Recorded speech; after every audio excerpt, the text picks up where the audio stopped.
Hello, welcome. I'm glad that you're here with us again as we continue our chronological read through of the Bible. I know it can be a little bit hard to follow what's going on as we work our way through Kings and Chronicles with the narrative jumping back and forth between Israel and Judah. So many names, some of them very similar or even the same, flying about. Hopefully, these comments will help you sort through what's happening in today's readings. Amaziah is the son of King Joash. He begins to reign in Jerusalem at the age of 25, so he's a king of Judah. He does what's right in the eyes of the Lord, just as his father King Joash did. Unfortunately, just as his father King Joash did also for a while. Both of them fall away from the Lord in their older age. Um, Amaziah kills the servants who had assassinated his father, but he doesn't kill their children because that would be against God's command. Amaziah is given great success in a battle against the Edomites. Indeed, Amaziah had raised an army from Judah, and then he had gotten a large contingent of mercenaries from Israel to go on this campaign. He actually paid, I believe it was 100 talents of silver for this. But through a prophet, God told him that he didn't need those people from Israel, that he was to go with God and his own people and none others, and that God would provide much more than he had spent from the spoil of his victory. So the mercenaries were sent home. Turns out they weren't happy about it at all, and they raided Judah while Amaziah was out on his campaign against Edom. Unfortunately, well, first, Amaziah is very successful in his campaign against the Edomites. Unfortunately, he brings home some of the gods of the Edomites, their idols, and he worships them. God sends a prophet to call Amaziah to repentance, but actually Amaziah refuses to listen, and he threatens the prophet into silence.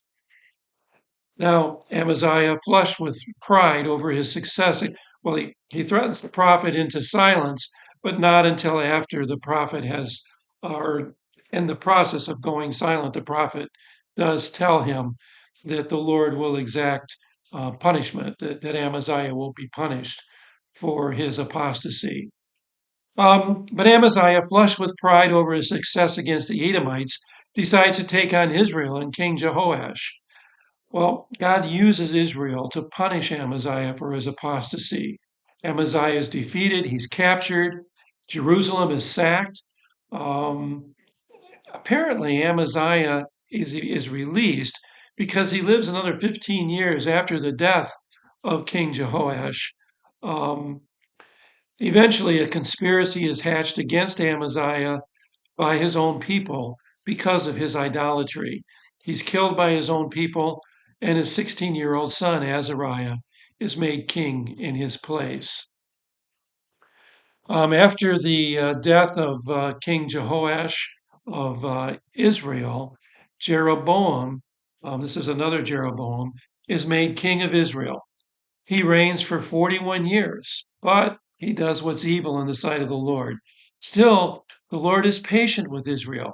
He tells Israel, Jeroboam, through the prophet Jonah, the son of Amittai. We're going to hear a lot more about Jonah in our next reading.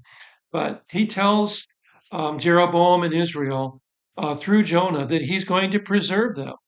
And so Israel prospers as God promised.